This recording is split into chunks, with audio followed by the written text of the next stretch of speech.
बात ममता की चोट की, जिसको लेकर बंगाल की राजनीति गर्म है। निर्वाचन आयोग को पश्चिम बंगाल के मुख्य सचिव ने रिपोर्ट भेजी है और सूत्रों के मुताबिक इस रिपोर्ट में 4-5 लोगों के हमले का जिक्र नहीं। बंगाल में खेला होवे, ममता का दर्द बीजेपी के लिए कितना सिरदर्द साबित होगा ये तो वक्त बताएगा। लेकिन बंगाल के रण में मुख्यमंत्री ममता बनर्जी एक बार फिर उतरने की तैयारी कर रही हैं। हालांकि उनके शनिवार और रविवार के चुनावी कार्यक्रम रद्द हो गए हैं। पश्चिम बंगाल की मुख्यमंत्री ममता बनर्जी को अस्पताल से छुट्टी मिल गई है। ममता 48 घंटे डॉक्टरों की निगरानी में रहेंगी। ममता के आग्रह पर डॉक्टरों ने उन्हें डिस्चार्ज कर दिया। दीदी व्हील चेयर का इस्तेमाल कर सकती हैं। खैर, ममता की चोट टीएमसी गेम चेंजर साबित करने में जुटी है। पश्चिम बंगाल से शुरू हुई राजनीतिक लड़ाई अब दिल्ली चुनाव आयोग तक पहुंच गई है। इसी कड़ी में कल बीजेपी और टीएमसी ने चुनाव आयोग का दरवाजा खटखटाया।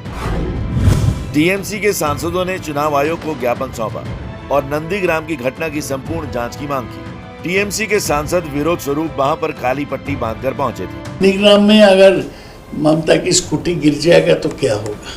तो ये क्या इंडिकेशन है कि नंदीग्राम में ममता गिरेगी? चुनाव के आगे ही गिराने का साजिश हुआ, तो आप तो बोल रहे हैं। उससे उत्साहित होके कुछ लोग ऐसा किया। पहले टीएमसी नेता बंगाल पहुंच रहे थे, तो दूसरी तरफ बीजेपी के नेताओं ने भी चुनाव आयोग का रुख किया। बीजेपी ने 10 मार्च को हुई घटना का वीडियो सार्वजनिक करने की मांग की। 10 तारीख को जो घटनाक्रम नंदीग्राम में हुआ, हमने उसकी निष्पक्ष जांच की मांग करी। इस पूरे मामले की जो फर्स्ट वीडियोग्राफी हुई है, जो रॉ वीडियोग्राफी पूरे मामले की है, उस पूरी वीडियोग्राफी को जनता के सामने सार्वजनिक किया जाए। इस बीच ममता की चोट को लेकर चुनाव आयोग को बंगाल के मुख्य सचिव ने रिपोर्ट भेजी है। सूत्रों के मुताबिक इस रिपोर्ट में 4-5 हमलावर होने वाली बात नहीं है। हालांकि भीड़ की बात इस रिपोर्ट में जरूर कही गई है। इसके साथ ही इस रिपोर्ट में उस पिलर का भी जिक्र है जिससे कहा जा रहा है कि ममता की कार का दरवाजा टकराया था। एबीपी न्यूज ने भी इस पिलर को दिखाया था। खैर, नंदीग्राम की लड़ाई अपने चरम पर पहुंच रही है। टीएमसी रविवार को अपना घोषणा पत्र जारी करेगी। आपको बता दें कि 14 मार्च को ही नंदीग्राम दिवस भी है। दूसरी तरफ नंदीग्राम में बीजेपी के शुभेंदु अधिकारी ने भी भारी समर्थकों के साथ पर्चा दाखिल कर दिया है। बीजेपी के स्टार प्रचारकों का पहुंचना भी नंदीग्राम में शुरू हो गया है।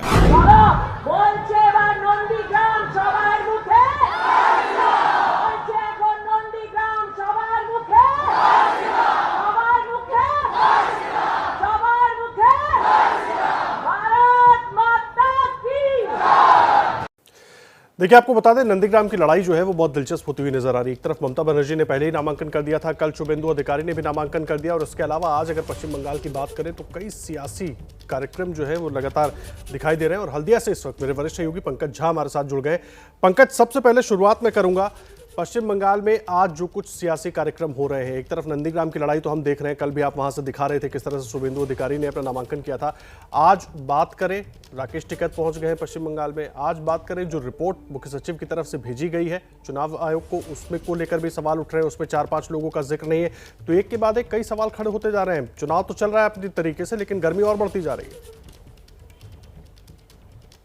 देखिए, चुनाव में ये जो किसान पहुंचे हैं और पहुंच रहे हैं आज नंदीग्राम, राकेश टिकैत, उसका बहुत ज़्यादा कोई मायने नहीं रखता है। सिंबॉलिक है, उनके कहने और नहीं कहने का कोई फ़र्क नहीं पड़ता। उनके आ जाने से बीजेपी के खिलाफ वोट करने की अपील से भी बीजेपी को कोई नुकसान नहीं है। मामला अभी सिर्फ ममता बनर्जी की चोट को लेकर के है। सच क्या है ये तो अब ना चुनाव आयोग ही पूरा बता पा रही, क्योंकि उसके पास भी 2 वर्जन है। लेकिन ममता बनर्जी जो मानी जाती है स्ट्रीट फाइटर, उन्होंने इसी चोट लगने को और कल नंदीग्राम दिवस पर मैनिफेस्टो जारी करेगी पार्टी, उन्होंने अपनी इसे नाक का सवाल बना लिया है। उनको लगता है इसी चीज ये उनके लिए एक टर्निंग पॉइंट हो सकता है बंगाल के चुनाव में। इसीलिए चाहे रिपोर्ट जो भी हो, उनकी पार्टी के लोग लगातार इस बात को बनाए रखना चाहते हैं, क्योंकि चुनाव 27 मार्च को और 1 अप्रैल को इस बीच तक वो टेम्पो बनाए रखना चाहते हैं कि ममता बनर्जी पर हमला हुआ, उनको चोट लग गई। आप देखिए, नंदीग्राम का बार बार जिक्र आ रहा है, कल पार्टी का मैनिफेस्टो भी होगा।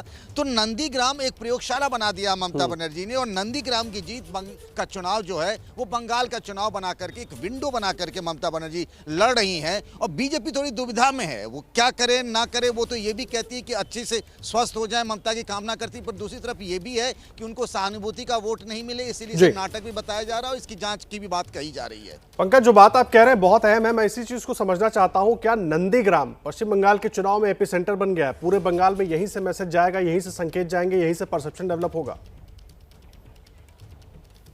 बिल्कुल आदर्श, देखिए जिन राज्यों में खासतौर से 2 या 3 से अधिक चरणों के चुनाव होते हैं, उसका ये ट्रेंड रहा कि पहले चरण में जो मतदान होता है उसके ठीक पैटर्न पर या ठीक उसके उल्टे पर बाकी दौर के मतदान हो जाते हैं। इस बात का एहसास ममता बनर्जी को भी है, बीजेपी को भी है। वो जब कहती हैं कि अप्रैल फूल बनाना है, 1 अप्रैल को नंदीग्राम में चुनाव है, जब वो कहती हैं 30 और 70 की लड़ाई है और फिर वो हिंदू ब्राह्मण बन जाती हैं, तो वो एक प्रयोग कर रही हैं। नंदीग्राम का जो वोटों का हिसाब किताब है वही बंगाल का भी है। वहाँ 1/3 मुस्लिम आबादी है, 2/3 हिंदू वोटर है, और उसी को एक तरीके से उन्होंने एक प्रयोगशाला बनाया है और वो बताना चाहती कि नंदीग्राम जो होगा उसी से बंगाल की किस्मत तय होगी। तो एक तरीके से उसी के आसपास वो अपनी चुनावी रणनीति बुनती जा रही है, चाहे वो चोट का मामला हो या उनके हिंदू बनने का मामला हो या उनके बंगाल की बेटी बनने का मामला हो। आदर्श, बहुत अहम बात आप कह रहे हैं पंकज, बहुत धन्यवाद आपका। लगातार आगे भी आपसे अपडेट लेते रहेंगे। पंकज झा हमारे वरिष्ठ सहयोगी हमारे साथ जुड़े हुए थे हल्दिया से और पूरी जानकारी दे रहे थे। देखिए, नंदीग्राम में ममता बनर्जी और शुभेंदु अधिकारी आमने सामने हैं। कल शुभेंदु अधिकारी ने बीजेपी उम्मीदवार के तौर पर पर्चा भरा और नामांकन के बाद एबीपी न्यूज से शुभेंदु अधिकारी ने कहा कि इस लड़ाई में उनकी ही जीत होगी। संवाददाता मनोज्ञा लोईवाल से उनकी खास बातचीत आपको दिखाते हैं। हमारे साथ है उम्मीदवार शुभेंदु अधिकारी। अब आप उम्मीदवार बन चुके हैं ऑफिशियली, क्या कहेंगे, क्या उम्मीदें, क्या चुनौती? चुनौती कुछ नहीं है। हम लोग पिछले कई महीने से कैंपेनिंग कर रहा है। यशस्वी प्रधानमंत्री मोदी जी भी कैंपेन में पार्टिसिपेट किया। इतना बढ़िया ब्रिगेड रैली हुआ। अभी चुनाव के लिए जो जो काम करना चाहिए, हर गांव पर पहुंचना, हर वोटर का साथ संपर्क करना, ज़्यादा से ज़्यादा 48 घंटा पहले तक कैंपेन का जो स्कोप है वो लेना और इलेक्शन कमीशन का सभी जो आपका गाइडलाइन है फॉलो करना। क्या ये धर्मयुद्ध है? क्या ये धर्मयुद्ध हो गया है? हाँ, ये तो युद्ध नहीं है, ये लड़ाई है। कितनी बड़ी चुनौती है ये नंदीग्राम में? अब आपने वोटर बन गए हैं नंदीग्राम के, किस लिए? भूमिपुत्र के लिए? अरे नहीं, तो हल्दिया में वोटर था तो मैं मिदनापुर का तो भूमिपुत्र है, बंगाल का भूमिपुत्र है। और मेरा पहला परिचय है, मैं भारत माता का संतान। मैं प्रधानमंत्री को बाहर ही नहीं बोलता। हम सब एक है, कश्मीर से कन्याकुमारी, देश हमारी, देश हमारी। मुख्यमंत्री के पैर में चोट लग गई, कुछ कहेंगे उसमें? आखिरी सवाल मैटर में शुभेंदु अधिकारी जो बता रहे थे कि इस बार चुनौती बड़ी है। कैमरा पर्सन सूरज पांडे के साथ मनोज्ञा लोईवाल, एबीपी न्यूज, नंदीग्राम।